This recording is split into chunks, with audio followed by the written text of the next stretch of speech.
Sa ibang araw ay makikita natin si Yuki na parang lantang gulay, pinapakiusapan siya ni Shek na pumunta sa mansyon ni Cecilia pero ayaw niya dahil wala naman daw siya roon. Isang linggo na raw niyang hindi nakikita si Cecilia dahil sobrang busy ang grupo ng bayani. Si Cecilia ay pumupunta sa iba't ibang nayon para gamutin ang mga sugatan, si Raven naman ay naging kapitan ng mga kabalyero at si Mick ay isang mahika ng korte at si Yuga ay abala sa diplomasya at paglilipol ng mga halimaw.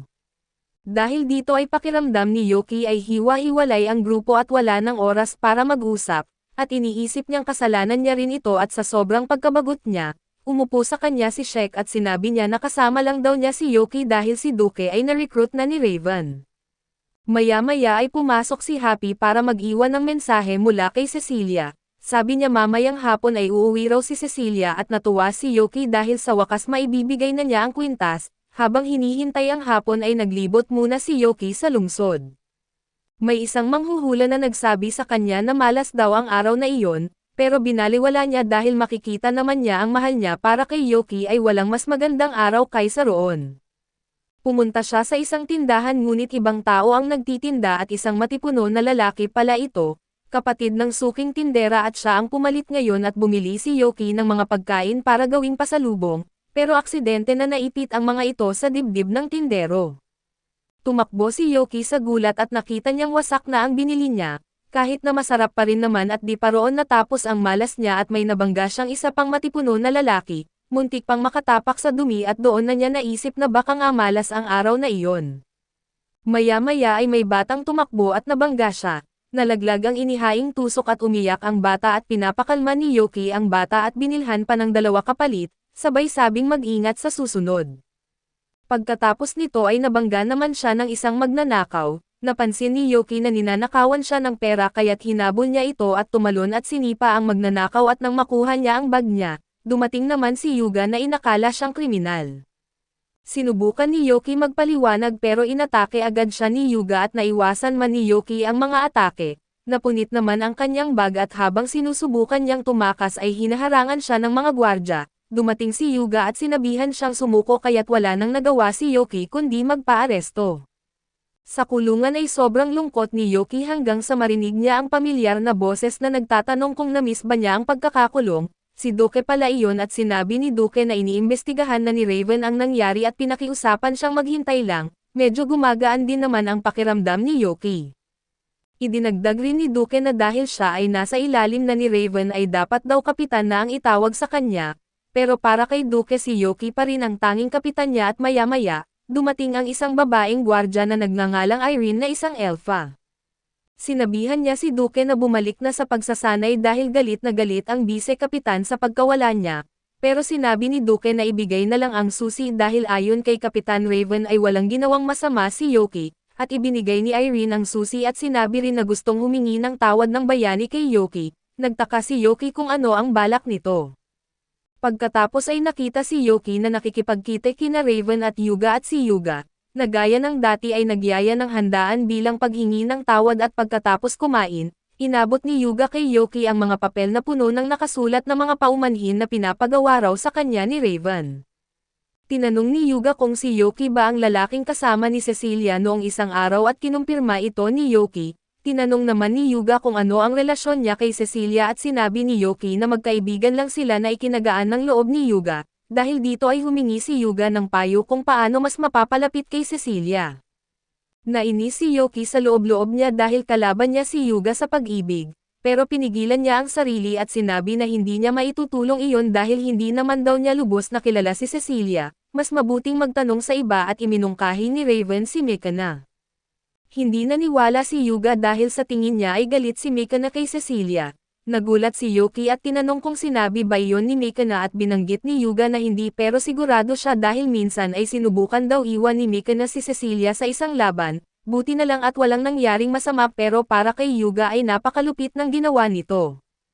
Pagkarinig nito ay seryoso ang naging mukha ni Yuki at tinanong ni Yuki kung seryoso ba ang sinasabi niya. Dahil sa pagkakaalala niya hindi si Mika na ang nag-abandon kay Cecilia, nagalit si Yuga at iginiit na wala siyang alam. Pero ipinaliwanag ni Yuki na si Mika na mismo ang nagkwento sa kanya habang umiiyak, at ang totoo ay hindi niya ideya ang iwan si Cecilia at isa raw itong panukala ng isang napakalakas na demonyo na paulit-ulit nilang tinatalo. Sinabi ni Yuga na tutol siya noon at si Mika na ang paulit-ulit na pumilit na tanggapin ang alok, pero giit ni Yoki na ikinwento ni Mika na ang lahat habang umiiyak dahil sobrang bigat ng konsensya niya at para kay Yuga ay nakakatawa iyon, dahil sa paningin niya si Mika na talaga ang may gusto ng desisyong iyon. Napuno na si Yoki at sinisigawan siya at binanggit na alalahanin niya mabuti dahil sa huli, siya mismo ang gumawa ng pinal na desisyon na kahit ganoon ay ayaw pa ring tanggapin ni Yuga ang kasalanan, nakialam si Raven at ipinahayag na huminahon sila.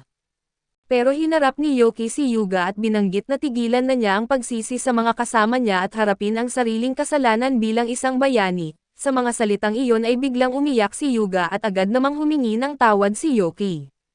Nang kumalma si Yuga ay ikinwento niya na kilala na niya si Mika na mula pagkabata. Palagi raw itong masipag at sinasaway siya kapag nagkakamali pero kahit ganoon ay lagi siyang sinasamahan at sinusuportahan, kahit noong napili siyang maging bayani. Ngayon na malinaw na sa kanya ang ginawa niya at hindi na niya alam kung ano ang gagawin, sinabihan siya ni Yoki na hayaan lang niyang pagagalitin siya ni Mika na dahil ginagawa lang naman iyon dahil nag-aalala ito sa kanya, kung hindi pa rin gumana ay saka na lang mag-isip ng ibang paraan. Nagpasalamat si Yuga at nagpa siya na humingi ng tawad pero dahil hindi siya kampante na pumunta mag-isa, hiniling niya kina Yoki at Raven na samahan siya at magkakasama silang pumunta sa bahay ni Mika na. Nagpasalamat si Yuga sa kanila at naglakas loob na pumasok mag-isa at pinapalakas nila ang loob niya. Lalo na si Yoki dahil alam niyang ito ang paraan para maayos ang pagkakawatak ng grupo. Pero dahil sobrang kampante ay pumasok si Yuga sa silid ni Mika na nang hindi kumakatok, habang ito ay nagpapalit ng damit. Umalangaw-ngaw ang sigaw hanggang sa labas pero hindi umalis si Yuga at nakiusap na pakinggan siya. Inamin niya na ngayon lang niya talaga naintindihan kung gaano kalala ang ginawa niya. Palagi raw niyang dinadala ang problema kay Mika na at siya pa ang sinisisi sa desisyong iwan si Cecilia. Binanggit niyang totoong nagsisisi siya at alam niyang hindi sapat ang simpleng paghingi ng tawad, pero nagsimula siya roon at nakiusap na patuloy siyang pag-alitan ni Mika na at nadismaya siya at binanggit na pumasok siya sa silid niya habang nagpapalit lang para humiling na pagagalitin siya, tinatanong kung naging masokista na ba siya. Pagkatapos nito ay pinarusahan niya si Yuga dahil sa pagiging bastos, samantala ay umalis na si Yoki at iniwan ang sitwasyon kay Raven at habang papunta siya sa mansyon, nakasalubong niya ulit ang manghuhula na nakita niya kanina. Muli niya itong binaliwala pero ipinaliwanag ng manghuhula na nagbago na raw ang kapalaran niya, marahil dahil sa mga mabubuting ginawa niya at habang naglalakad, nakasalubong ni Yoki ang lalaki mula sa tindahan. Dumating na raw ang kapatid nitong babae para humingi ng paumanhin sa mga nadurog na pastel at binigyan siya ng kapalit bilang kabayaran, nagpasalamat si Yoki at nagpatuloy sa paglalakad. Maya-maya ay pinapalibutan siya ng tatlong lalaking nakaitim at sa gitna nito, may isang mayordomo na bumati sa kanya at humingi ng paumanhin sa mga problemang idinulot ng batang amo nito, doon napagtanto ni Yoki na siya pala ang batang may dala ng mga tablets noon.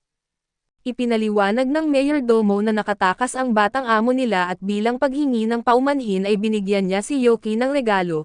Pagkatapos nito ay dumating si Yoki sa mansyon at humingi ng paumanhin dahil sa pagdating niya ng huli at pagpasok niya, nakita niya si Cecilia. Sinabi niya na pakiramdam niya ay parang isang buwan silang hindi nagkita at bago pa siya umupo ay ibinigay niya ang mga regalo na nakuha niya, ang mga pastel at mga tablets at habang magkasama sila ay tinanong ni Cecilia kung gusto ba niyang maghanda siya ng tsaa. Nagtaka si Yoki at tinanong kung hindi ba ang mga kasambahay ang gumagawa noon at sagot ni Cecilia, si Sofia ang nagturo sa kanya kung paano maghanda ng tsaa at magluto at dahil dito, mas lalo pang nahulog ang loob ni Yoki sa kanya. Pagkatapos kumain ay ikinwento ni Yoki na naging magkaibigan na sina Happy at Raven. Nabanggit din niya na nakilala niya sina Mika na at Yuga at umaasa siyang magiging maayos ang lahat para sa kanila. May itatanong sana si Cecilia ngunit bigla nilang narinig ang sigaw ni Yuga. Pumasok si Yuga sa silid nang walang paalam at sinabi na natanto na niya ang kanyang pagkakamali at gusto niyang pagagalitin siya, ngunit sinuntok siya ni Mika na dahil sinabi na niya ito sa kanya kanina at ipinaliwanag ni Mika na dumating silang lahat para humingi ng tawad. Napansin ni Yoki na parang wala na siyang lugar doon kaya umalis na siya. Direktang humingi ng tawad si Mika na kay Cecilia at anuman ang dahilan, Iniwan nila siya noon at lahat sila ay naging duwag at iniwan siya kasama ang demonyo at iginiit ni Cecilia na huwag na silang mag-alala at hindi lang naman ang buhay niya ang nalagay sa panganib noon, at hindi rin madali ang harapin ang hari ng demonyo nang walang isang tagapagpagaling. Ipinakita ang labanan at sa totoo lang ay natalo nila ang hari ng demonyo ng madali. Pagkatapos ng laban ay agad bumalik si Mikana para hanapin si Cecilia at sa kabutihang palad ay nasalubong niya ito. Nang makita niyang ligtas si Cecilia ay nawalan siya ng malay sa mga bisig nito.